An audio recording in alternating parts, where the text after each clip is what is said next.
BJP के राज्यसभा सदस्य सुशील मोदी जातीय जनगणना को लेकर बड़ा सवाल खड़ा किया है। उन्होंने कहा कि बिहार की जाति आधारित गणना में कुछ जातियों को कम और कुछ को खास जातियों को उनकी उपजातियों को जोड़कर ज्यादा दिखाने की शिकायतें मिल रही है।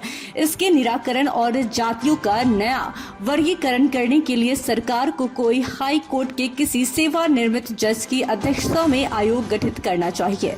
उन्होंने कहा कि सर्वे में गवाला, अहीर, गोरा, खासी, मेहर, सदगोप जैसे दर्जन भर यदुवंशी उपजातियों को एक जातीय कोड यादव देकर इनकी आबादी 14.26% दिखाई गई है। कुर्मी जाति की आबादी को भी घमेला, कुचैसा, अवधिया जैसी आधा दर्जन उपजातियों को जोड़कर 2.87% दिखाया गया है। सुशील मोदी ने पूछा कि क्या यह संयोग है कि मुख्यमंत्री और उप मुख्यमंत्री की जाति को उपजातियों सहित गिना गया, जबकि वैश्य, मल्लाह, बिंद जैसे जातियों को उपजातियों में खंडित कर आबादी इतनी कम दिखाई गई कि इन्हें अपनी राजनीतिक ताकत का एहसास नहीं हो।